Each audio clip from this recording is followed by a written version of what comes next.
what's going to be a very important aspect of the Prime Minister's Russia visit. A meeting is likely between Prime Minister Modi and the Chinese Premier Xi Jinping. But what exactly is the situation as far as the Indo-Chinese border along the line of actual control is concerned? Let me go across to our senior colleague Vishnu Shom joining us on the phone line. And if we can have those graphics on air. Vishnu, break it down for us. The points of conflict as far as the line of actual control is concerned, and how will the de-escalation talks progress from here, and what will change on the ground? So if you've got the map up on the screen right now, then let's start at the bottom of where the line of actual control is. That is, firstly, there's the Temchok area. That is an area where India and China have differing perceptions of where the line of actual control is. And that is an area where India has been denied patrolling rights, which is why India wants to ensure that there is patrolling which is resumed to our perception of the line of control in Temchok. If you move further up, there is the Pangong Lake. This is where a buffer zone was created between India and China, again because there were contrary claims of both sides, and there were violent clashes which had taken place over here in 2020.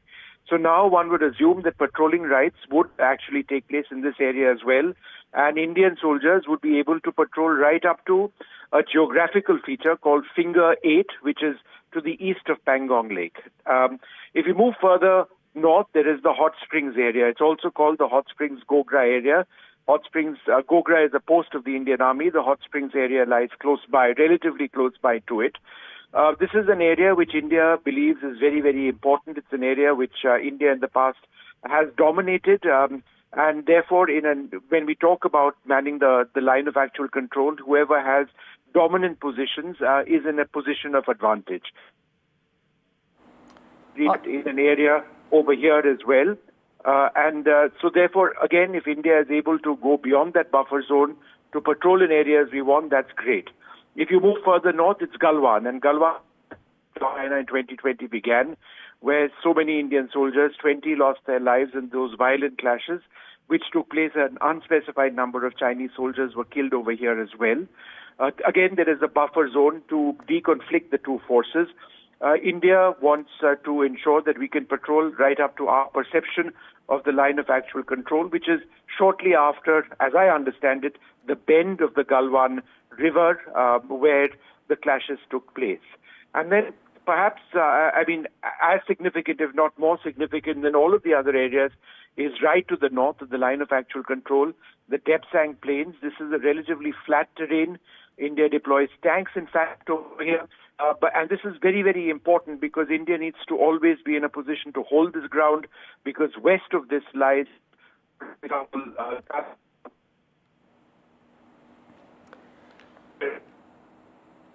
we seem to have a patchy line there with Vishnu, but he has explained most of it. And as Vishnu was pointing out, this has paved the way, in a sense, for greater de-escalation as far as the border situation is concerned along the line of actual control.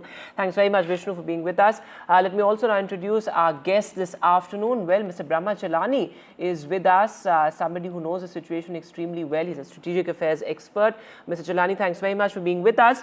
My first question to you at the very outset: how do you see this big diplomatic breakthrough, and what will change on the ground essentially? Because this has, in a sense, given the green light for de-escalation along the line of actual control. And we have seen since the Galwan clashes back in 2020, the situation has only worsened. This arrangement will certainly lower tensions between the two sides, but it would be premature to call it a big breakthrough. The reason is that this military standoff between India and China, which is now in its 5th year, was triggered by furtive Chinese encroachments on key borderlands of eastern Ladakh. The issue is, has China agreed to roll back those encroachments? India made a unilateral announcement yesterday on this new patrolling arrangement. Ironically, China has kept mum so far. It's likely to issue a statement maybe this afternoon. But the fact that the Indian side unilaterally made an announcement without China releasing its own statement seemed to state that something was amiss. Because normally, when China and India hold talks, diplomatic talks or military talks, the two sides issue fairly similar statements. But yesterday, it was only the Indian side releasing a statement or making an announcement, but providing no details of this so-called patrolling arrangement. So there are lots of gaps in what we have heard yesterday. For example, the foreign minister said that we are now returning to the position that existed before 2020. Now, he didn't say which month of 2020, because in April 2020, that's an important China point. changed the territorial status quo in Eastern Ladakh. Yes. So is he referring to the situation pre-April 2020 or the situation that happened in 2020, post-April 2020, when China had made its encroachments? Yes, I think that's an important point you're making, because that is one specific detail that's extremely critical to this entire story. But Mr. Jailani, also looking at the optics, perhaps, of the Prime Minister's meet with the Chinese Premier, coming just a day after the Ministry of External Affairs announces this sort of disengagement bid. How do you see the optics of it? Do you see India perhaps changing its diplomatic strategy vis-a-vis China? Do you see some sort of consensus? It's impossible to achieve consensus or complete consensus given the fact that there are so many flashpoints, but at least a move towards consensus as far as the two nations are concerned. Clearly, both sides want to improve their strained relationship. India made this announcement to facilitate a meeting between Modi and Xi Jinping. There's no doubt about that this patrolling arrangement was unveiled by India largely to create a favorable domestic environment for Modi to meet with Xi Jinping. We should not forget that Modi met with Xi Jinping 18 times over 5 years, and yet Xi Jinping ordered these stealth encroachments in Eastern Ladakh. So the Indian government is aware that given that background, the domestic environment may not be conducive to another meeting with Xi Jinping. So to create a more favorable environment, a supposed breakthrough was announced yesterday by the Indian government. But I think given the expansionist impulse of China that we have seen, not just vis-a-vis India, but also in relation to other neighbors of China, the way China has changed the entire geopolitical map of the South China Sea, the way it has it forcibly absorbed Hong Kong, the way it's encroaching, seeking to change the territorial status quo in the East China Sea and vis-a-vis Taiwan. Given those realities, we should not expect the Chinese to turn a new leaf.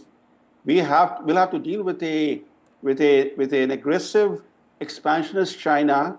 We'll have to do it by being strong economically and militarily. And my last question to you, Mr. Jailani, why is it important for India to look at a new strategy, perhaps a fresh strategy as far as China is concerned? We have seen the growing Chinese footprint as far as the Indo-Pacific is concerned, as far as South Asia is concerned. But there has been in the past few months, perhaps I would say, there has been a sort of a change as far as our neighborhood relations are concerned as well, with what's happening in Maldives, Muizzu's visit to India. Of course, with Bangladesh also, India is working closely on various issues. But as far as South Asia is concerned, what position do you think India should take vis-a-vis China and its growing footprint? There have been some setbacks for India in its immediate neighborhood. You've had Bangladesh, which appears to be sliding into Islamist chaos after a US-backed regime change. Okay. We have Myanmar, where the situation is quite volatile because, in part, the US and its allies are funneling weapons to the rebels who are fighting the military regime in Myanmar. And some of these weapons are now flowing into Manipur, including drones and other sophisticated arms.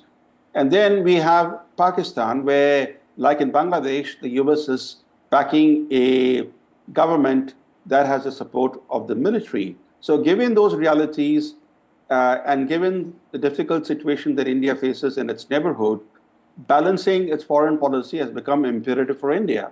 So trying to mend relations with China assumes greater importance. so Sure. that India can have greater leeway in its foreign policy. If India-China relationship is very strained, it constrains the leeway of both India and China. So both are interested in at least easing tensions, if not normalizing the relationship, because normalizing the relationship will take long time, Absolutely. will take continuous efforts. But easing of these border tensions is a vital step toward promoting a better relationship between Beijing and New Delhi. Mr. Chelani, thanks very much for joining us with all, with that perspective there.